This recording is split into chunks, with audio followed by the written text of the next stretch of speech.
Muchas gracias por venir, reitero el agradecimiento de Miguel. Espero que no se arrepintáis de haber venido hoy un viernes a las 7 de la tarde a esta facultad, porque he intentado adaptar este trabajo de fin de grado, que bueno, como veréis, esta presentación no tiene nivel de trabajo de fin de grado, porque no está siquiera basada en mi trabajo, sino que está como inspirada en mi trabajo de fin de grado.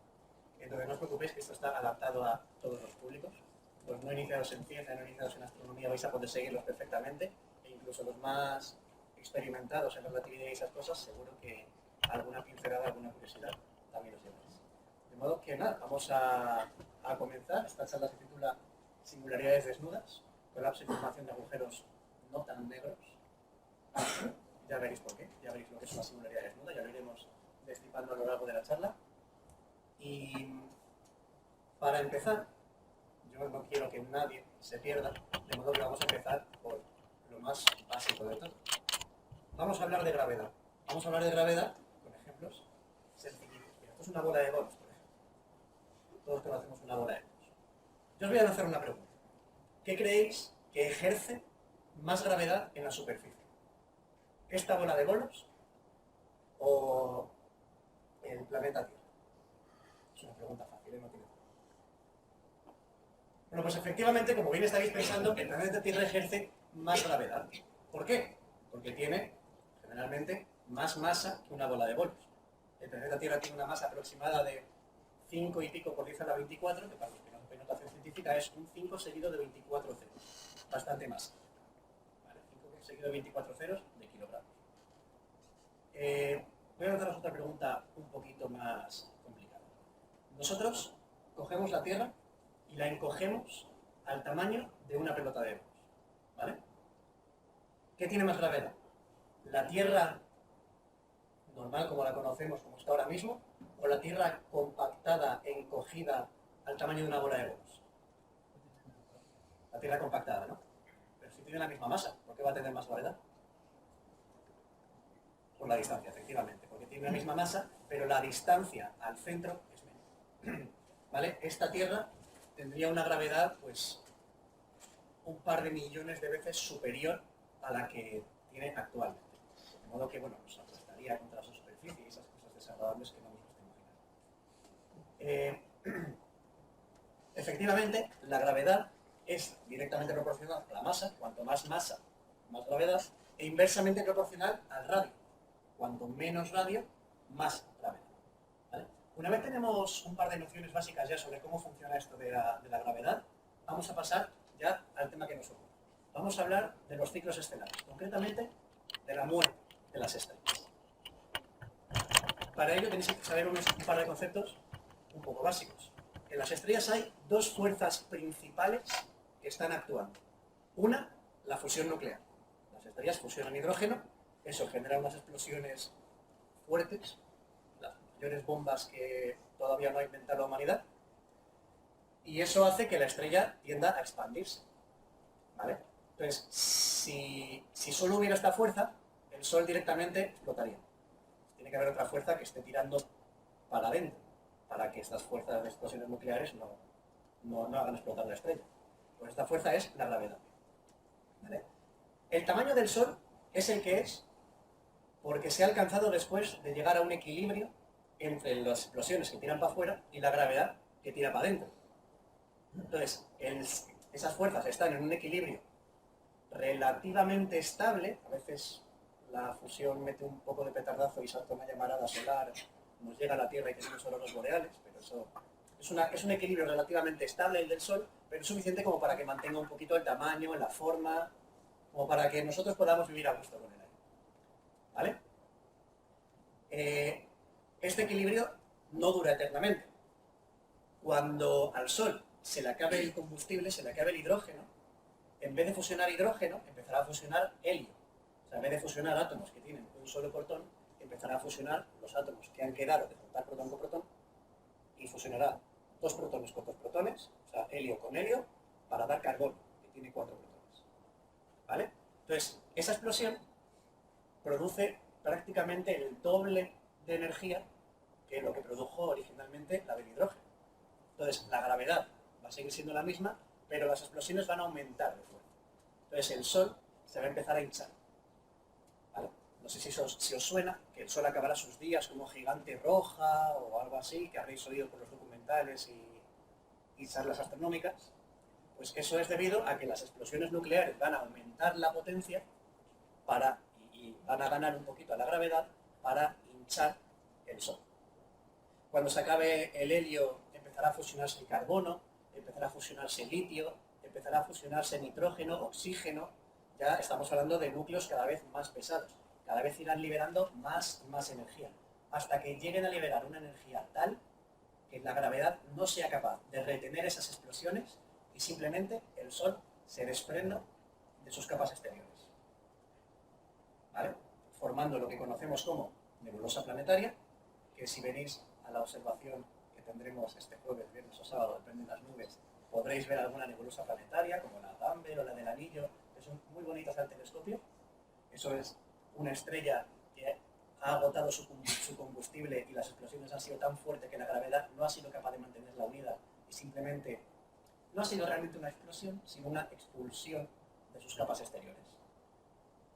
Y si os fijáis mucho en la nebulosa del Anillo, por ejemplo, podréis ver en su centro un puntito blanco. Ese puntito blanco es el núcleo de la estrella muerta. Es lo que llamamos una enana blanca. Es un núcleo ultracompacto que ya no hace fusión nuclear, que está frío, 1.000.000.000 de grados, y va a tardar en enfriarse pues un rato largo que puede ir desde los miles de millones hasta los cientos de miles de millones de años. Eso le pasa a estrellas de la masa del Sol, o menos masa que el Sol, o un poco más de masa que el Sol. Pero cuando empezamos a hablar de estrellas un poco más masivas, de estrellas que tienen ya más de 8 veces la masa del Sol, la historia cambia. Porque las explosiones nucleares, cuando llega al oxígeno, que el Sol ya no podía aguantar la gravedad y simplemente se expandía, en la gravedad de estas estrellas sí que aguanta, tienen mucha más masa y la gravedad las mantiene todavía compactas. Y empiezan a fusionar oxígeno, empiezan a fusionar elementos mucho más pesados, empiezan con el azufre, empiezan con elementos más pesados que el oxígeno. Y cada vez las explosiones van siendo mayores, cada vez la estrella se va hinchando e hinchando cada vez más, hasta llegar al hierro. El hierro tiene una masa muy superior al resto de elementos químicos que ha fusionado antes. Pero cuando fusionas el hierro, uno esperaría que la energía que libera fuera mucho mayor. Pero no es así. Llega un punto en la tabla periódica en el que la energía que libera los elementos al fusionarse baja, o por lo menos se estabiliza.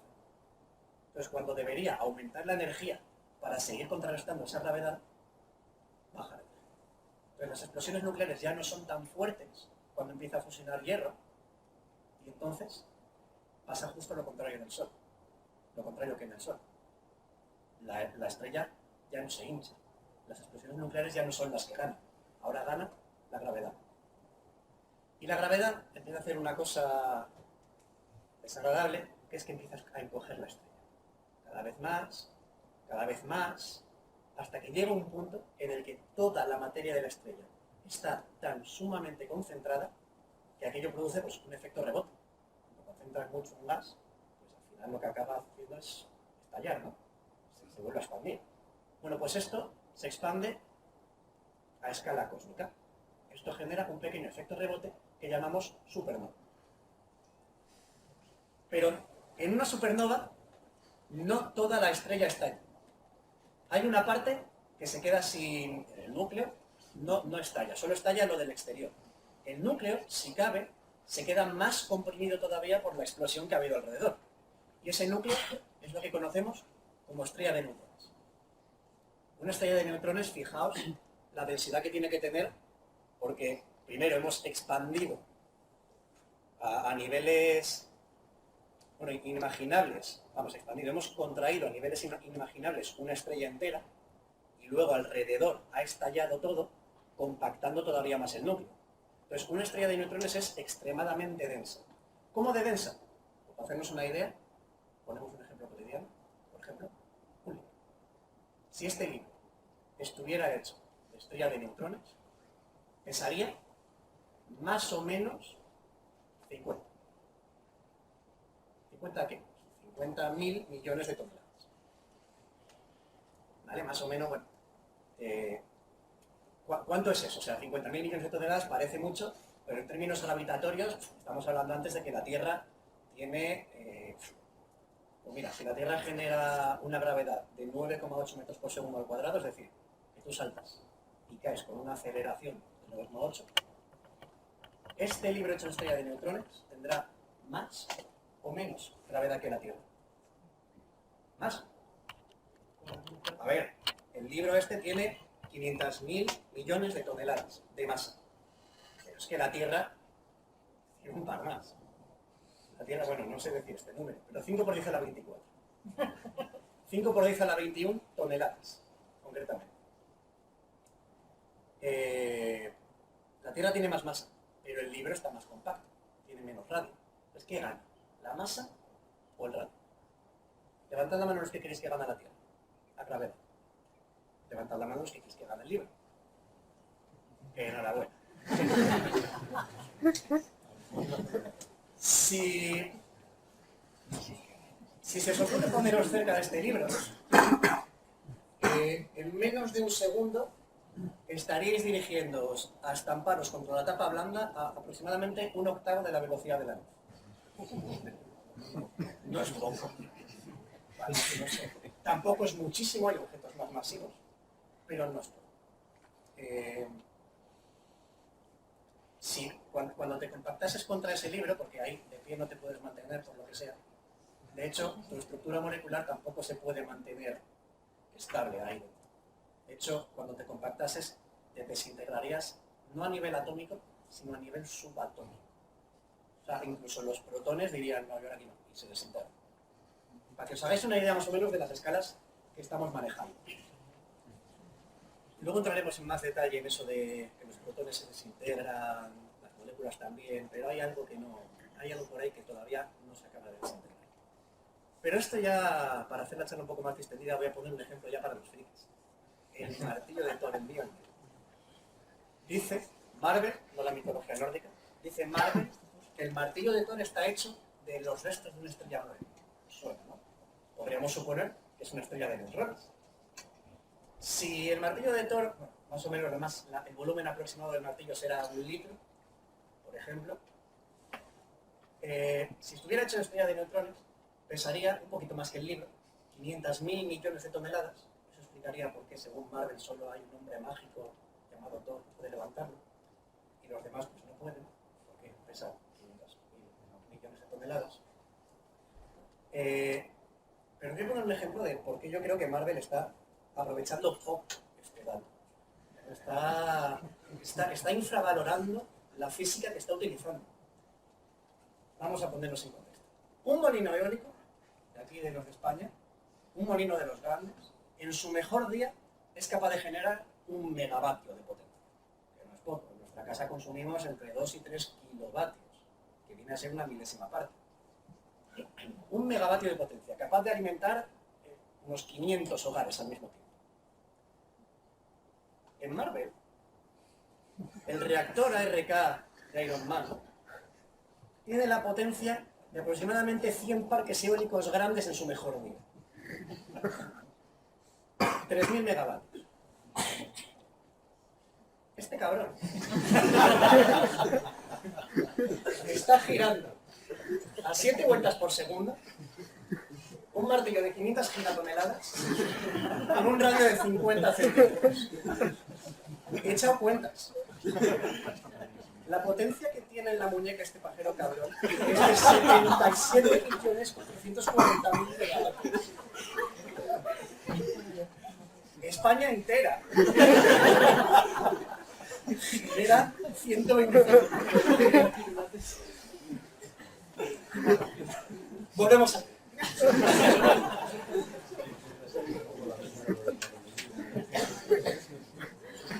Estrella de neutrones. ¿Por qué se llama estrella de neutrones? Porque hay neutrones. Pero hay más cosas aparte de neutrones. Hay muchas cosas en el interior de una estrella de neutrones sinceramente, nadie, ni los mejores cosmólogos, tienen ni una jodera idea de lo que hay ahí. ¿Se ha visto alguna? ¿Se ha visto cómo giran a toda leche por temas de momento angular cuando se encoge, como si tú encoges los brazos y empiezas a girar a toda leche, un patinador, una patinadora? Y pues esto cuando se encoge gira a toda leche y claro, tiene mucha energía, libera rayos X, tiene un par de polos que van girando a toda leche y a veces apuntan a la Tierra y nos da un destello de rayos X, o 200 por segundo, con algunos pulsares se llaman, las estrellas de neutrones que giran.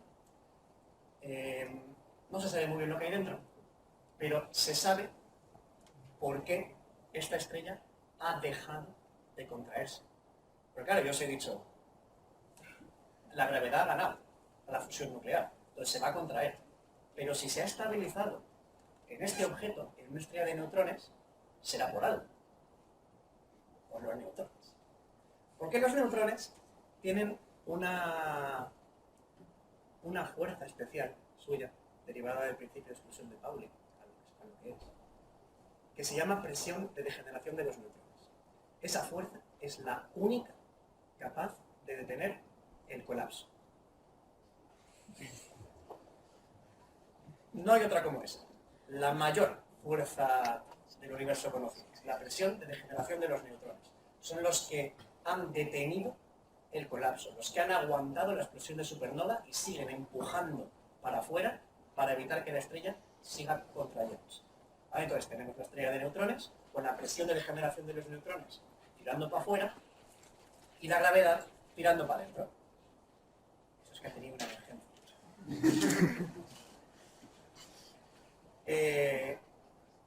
Eso pasa con masas superiores a 8 veces la masa del Sol. Tenemos este resultado, pero hay cierta masa crítica, no me acuerdo si el número será 12 o 13 veces la masa del Sol, que una estrella de neutrones ya no es capaz de mantener estable. Hay una masa crítica a partir de la cual la gravedad supera abrumadoramente a la fuerza de la presión de degeneración de los neutrones. Entonces, no puede aguantar la estrella. ¿Y qué ocurre? Lo mismo que antes. La estrella se empieza a contraer, y a contraer, y a contraer, y a contraer, hasta que se vuelve un punto. Cuando se vuelve tan sumamente pequeña, ¿qué es lo que ocurre? ¿A cuánto diámetro se puede llegar a comprimir? ¿1 metro? Estamos hablando de gigatoneladas y gigatoneladas, y de cientos y de miles y de millones de gigatoneladas. ¿La podemos comprimir a 1 metro, a 1 centímetro, a 1 milímetro, a un átomo, a escala subatómica? ¿Cuándo se detiene eso? Teóricamente, nunca. Se puede seguir comprimiendo hasta que ocupe un tamaño de 0. Y tanta masa comprimida a tan poco tamaño genera, primero, una densidad infinita y, por tanto, una fuerza de la gravedad infinita. Esto es lo que conocemos como singularidad. Con fuerzas de la gravedad tan extremas, cuando la estrella de neutrones alcanza cierto tamaño antes de ocurrir la singularidad, pues ya genera tanta fuerza de la gravedad que incluso empieza a atraer a la luz y la luz ya no puede escapar de ahí, generando un horizonte, que llamamos horizonte de eventos y que es lo que conocemos como agujero. ¿Vale? Me he permitido el lujo de hacer una simulación. En After Effects, no en MATLAB ni ninguna de esas simuladores de verdad. Esto es una representación de lo que le pasaría a una estrella de 20 veces la masa del Sol si, pues cuando se comprima, cuando realice ese colapso gravitatorio porque se le haya acabado el combustible. Y fijaos lo que ocurre. La estrella se empieza a comprimir, empieza a aumentar mucho de brillo. Aquí sería la supernova, que no lo he hecho por razones de edición, y se generaría un agujero negro antes de llegar a generarse la singularidad. De manera que a nosotros nos sería imposible llegar a ver la singularidad, porque el agujero negro se forma cuando la estrella pues mide 1 metro, pero no cuando mide 0. Cuando mide 1 metro se forma el agujero negro y ya no nos permite seguir viendo cómo se sigue contrayendo la estrella. Pero es que resulta, y de eso iba mi TFG, que hay algunas geometrías, pues algunas inhomogeneidades de densidad, de masa, de energía, que permiten la formación de una singularidad antes de la aparición del horizonte. La singularidad se forma un instante antes de que se forme el agujero negro de alrededor. De modo que podríamos llegar a ser capaces de ver la singularidad. He hecho otra simulación para Vegas. Fijaos, porque al principio va a parecer que es exactamente lo mismo. Empieza a comprimirse y ahora cuando se forme el agujero va a aparecer otra cosa. Pues ese destello les trae locos. Ese destello todos los cosmólogos, los físicos, andan detrás de él. Porque como se llegue a ver alguna vez ese destello, va a ser, bueno, el descubrimiento del siglo, no del milenio. La unión de la relatividad y la cuántica. Podremos llegar a saber qué ocurre cuando comprimes una masa tan grande como la de una estrella de 20 veces el Sol en un diámetro de 0 centímetros y 0 milímetros. Es decir, zonas de gravedad cuántica. Y saber eso nos daría por lo menos coches voladores. Por lo menos, para empezar. Y podríamos hacer luego... Habéis visto la película de Interestelar, ¿no? Estaba el profesor trabajando en una teoría que luego le ayuda a Moore, la pelirroja, en la pizarra, que no resuelve, que es una teoría que les permitiría coger un mostrenco de nave, que no es una nave sino un edificio, y levantarla al espacio sin motor, que les permitiría hacer levitar eso. Pues esa era la teoría de la relatividad cuántica. La leche. ¿Y qué tuvo que hacer el protagonista para hallar la teoría de la relatividad cuántica? Efectivamente, mirar dentro de un agujero negro. Porque ahí está la singularidad. De hecho, si volvéis a ver la peli, os daréis cuenta de que cuando está ahí en la biblioteca esa espacial de 5 dimensiones, como quiera llamarlo, dice TARS, el robot, tengo los datos de la singularidad. Y dice el señor pásamelos en binario, que se los mando por relojito. Si habéis visto la película, si no, la tenéis que ver. Porque habla de eso, de la relatividad cuántica. De cómo eso nos permitiría, bueno, avanzar como especie hasta el punto casi de extinguirnos. Fijaos. La cuestión es que vamos a ver un poco qué consecuencias tendría en el universo esas singularidades, ¿no? Porque, bueno, seguro que habéis visto esta representación alguna vez de cómo la gravedad no es gravedad, sino la deformación del tejido espaciotemporal. Esta representación está mal a todas luces.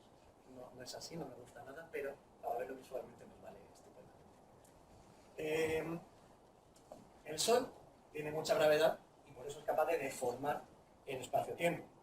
Por eso nosotros nos sentimos atraídos hacia el Sol, pues porque caemos en sumidero de espacio-tiempo, que se deforma el tejido espacio-temporal y actúa pues, como si fuera una sábana, por así decirlo. Una estrella de neutrones tiene mucha más masa que el Sol, ya lo hemos visto. Entonces deforma mucho más el espacio-tiempo.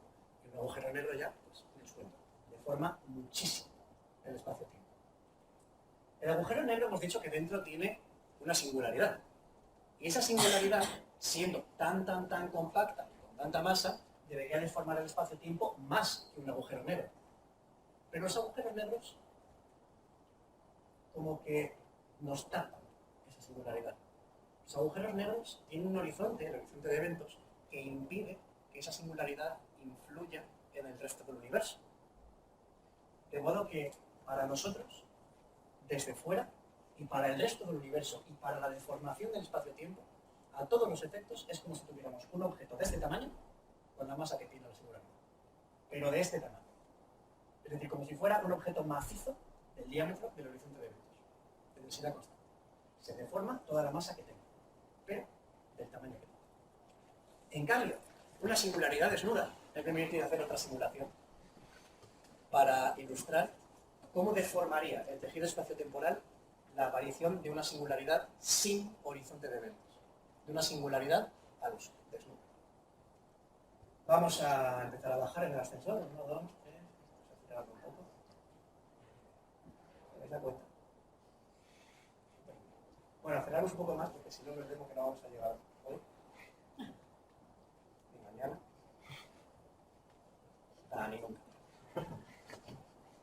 una singularidad de forma infinita el espacio-tiempo.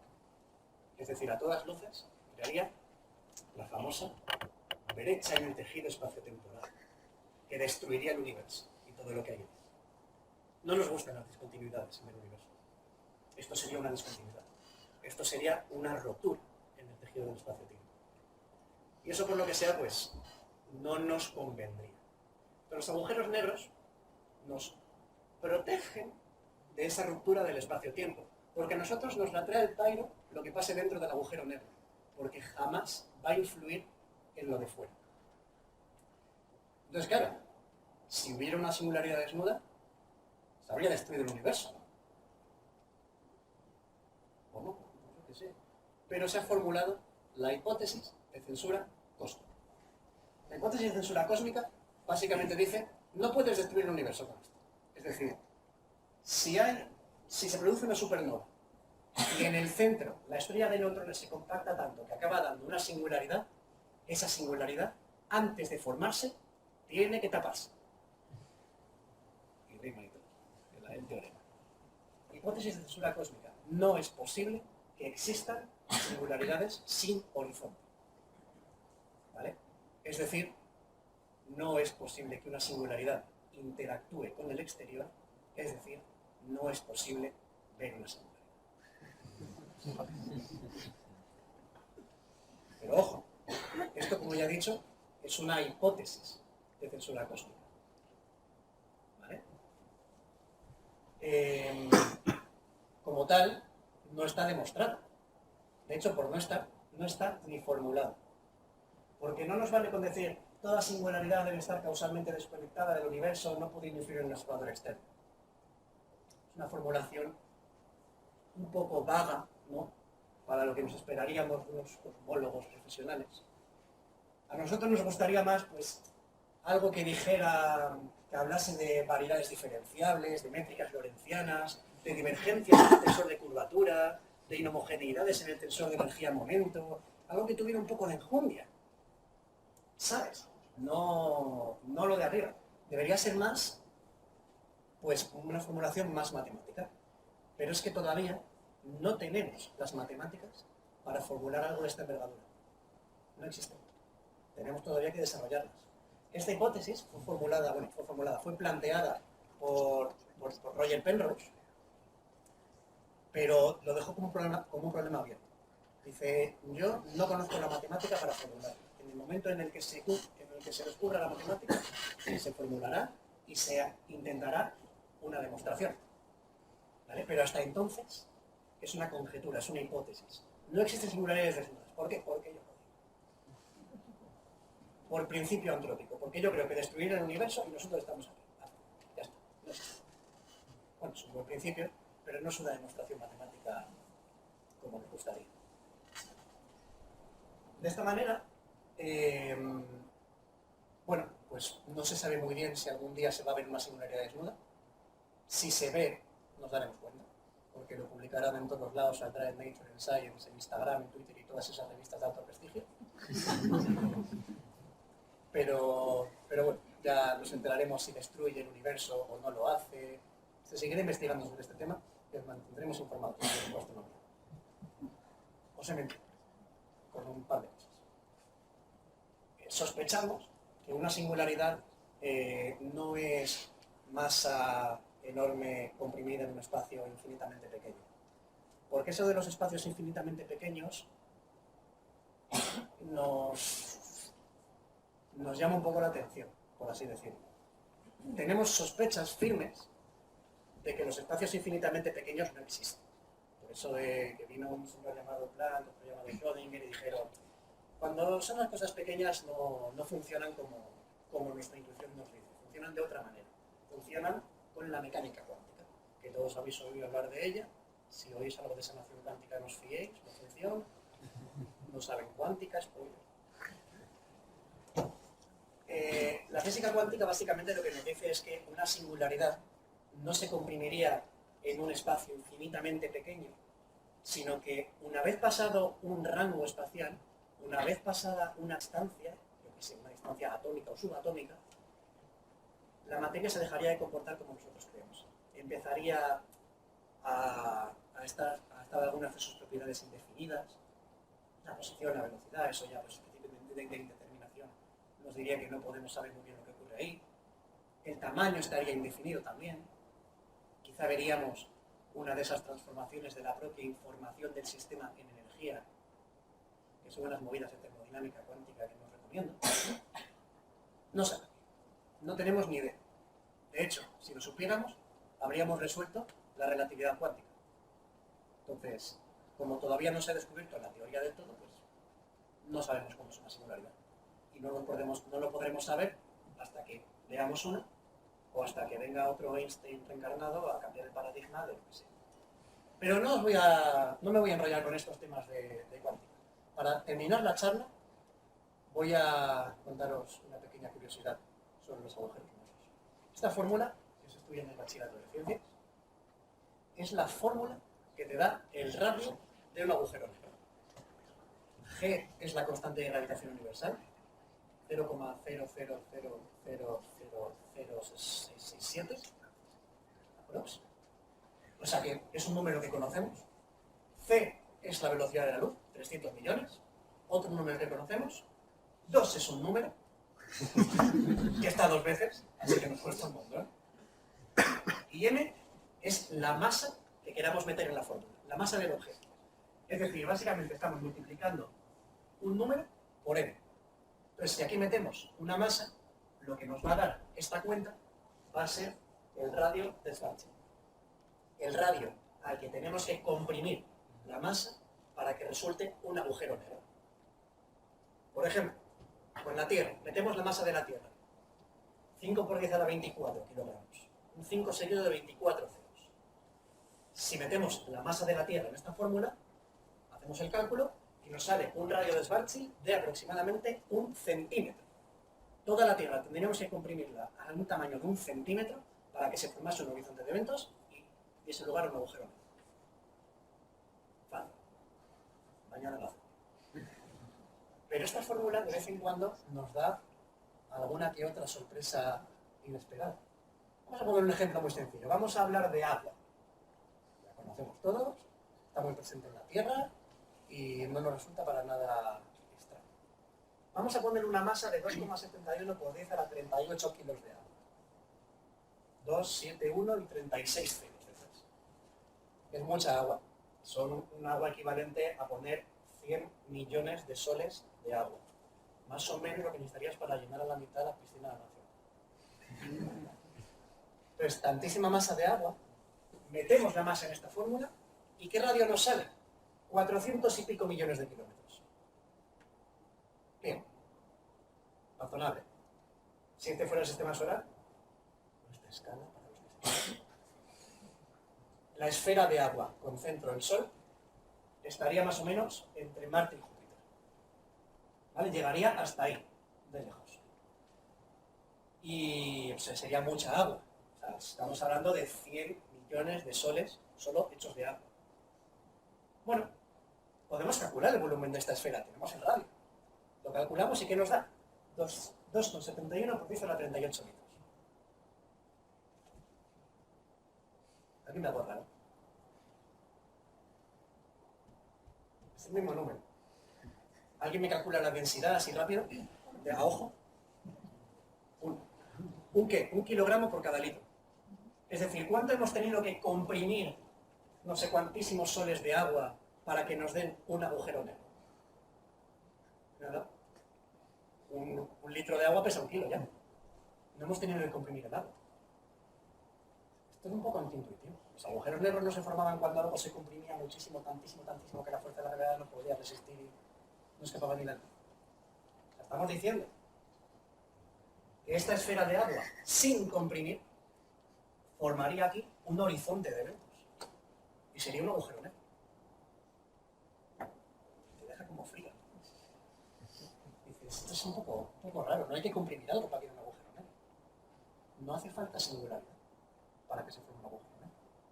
Y alguno me podría decir, son 100 millones de soles de masa. Eso te hace una supernova que no la aguanta ni el agujero negro.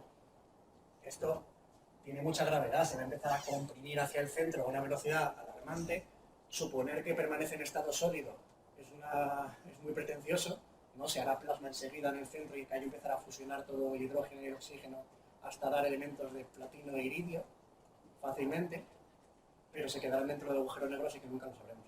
Pero no, esto no se puede quedar estable, eso se tiene que juntar, esto se tiene que fusionar todo. Se tiene que comprimir, que compactar. ¿Y podremos aumentar la escala para que no haga falta compactarlo? Una escala que conozcamos. Vamos a poner, por ejemplo, el universo. El universo entero. El observable, el que sabemos, el que conocemos. Se estima que tiene una masa de aproximadamente 10 a la 53 kilogramos. Un 1 seguido de 53 ceros. Si miremos esta masa en la fórmula, el radio que nos sale para que el universo entero, el radio al que habría que compactar el universo para formar un agujero negro, sería de 1,48 por 10 a la 26 metros. ¿Cuál es el radio del universo? No lo preguntéis, ¿eh? Es broma. El radio del universo es de 4,4 por 10 a la 26. Es del orden de magnitud, ¿eh? Hay que tener cuidado. Del orden de magnitud, pero 4 veces más grande. Todos tranquilos.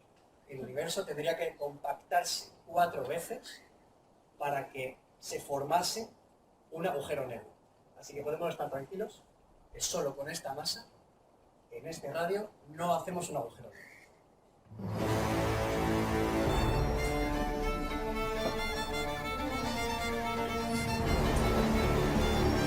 Bueno, espero que dormáis bien. Muchas gracias por atender y por venir. Ha sido un placer.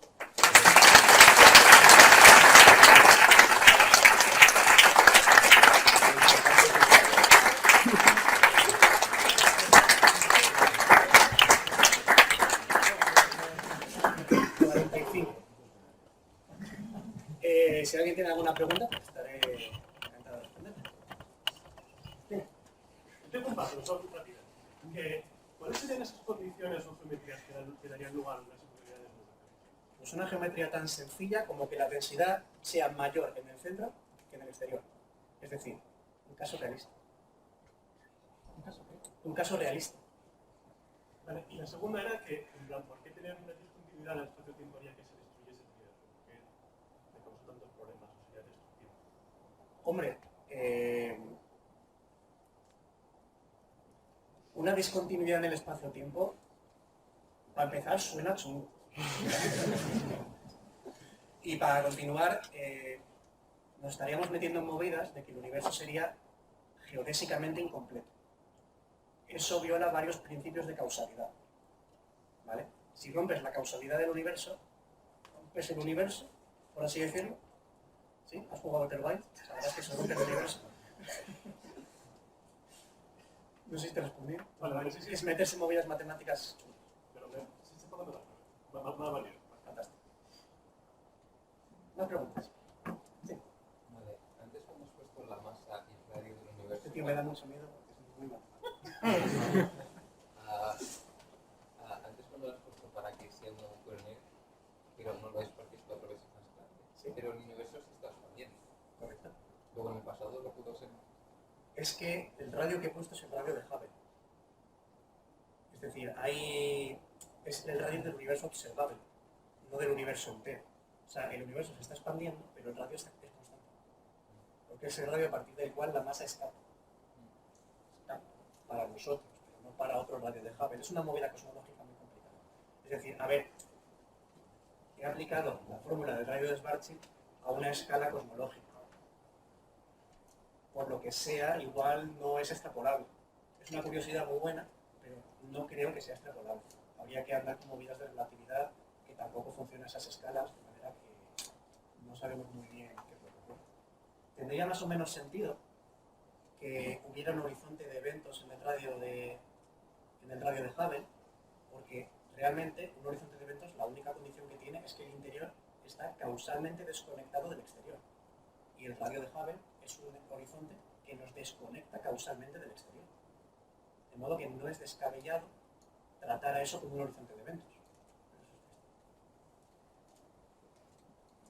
Sí, pero lo que quería dejar al final era que el universo puede estar rodeado, el nuestro, con un horizonte de eventos y que estamos como dentro de un agujero negro.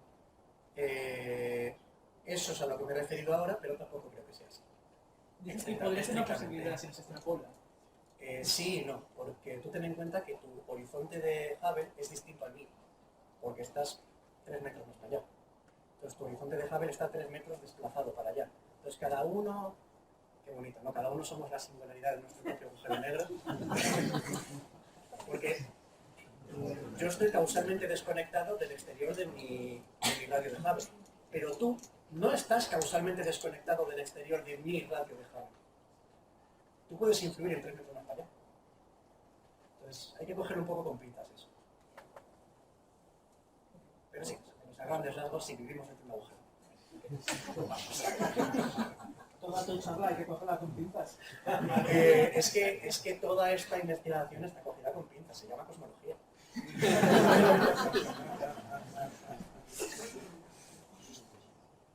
¿Más?